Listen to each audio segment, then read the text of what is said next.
Hi there BookTube, it's Eleanor here, and today I'm doing my About a Read of Shadow and Stone by Michelle Muto. This is a spoiler-free review, and disclaimer, I received a e-copy of this via NetGalley for review, but it won't change my feelings on it at all. So anyway, let's get into the plot of this story. Of Shadow and Stone is a paranormal romance, in my opinion.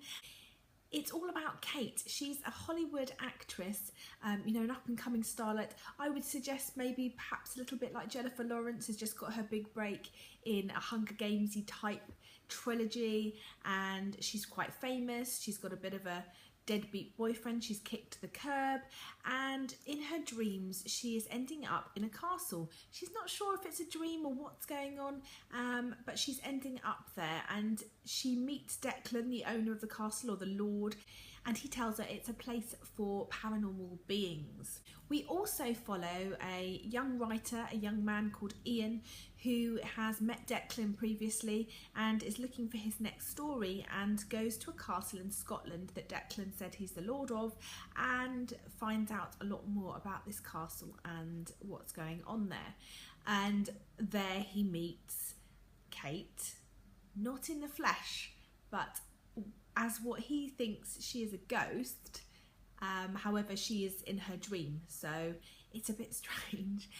I really liked the idea of this. The gargoyles especially are part of the main sort of paranormal aspect for this, and I loved the idea of gargoyles. I've not read any other books about gargoyles, and they're not often the main sort of idea or subject of paranormal books that I've read or that I've heard of, so I was quite keen to read this. However, it just was a little bit slow getting to any of the action. There was quite a bit of insta-love, and I felt that Ian was portrayed as a character just too perfect. Like, no man is as perfect as Ian came across. I did feel as well, as I started reading the book, I did feel a little bit confused, not 100% sure what was going on. The writing was a little bit clunky, and so I just, it just wasn't totally for me, this. However, as I said, I did really enjoy the plot of this, and I haven't read paranormal romance for a while, so it was quite nice to read another paranormal romance. I'm not going to continue reading any more of the books in this series, but I suggest if you're really into paranormal romance and you like the idea of reading something a bit different and a bit new about gargoyles, then maybe try and give it a go. Another plus for this paranormal romance is that it was a lot darker than some of them that you read. It wasn't all sort of fairies and lovely beings and all vampires that shimmer in the daylight. It was a lot darker, and there was quite a lot of adult themes in there.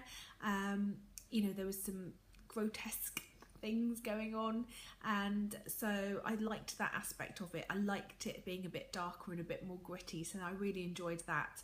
So ultimately it was a good read. I didn't dislike it.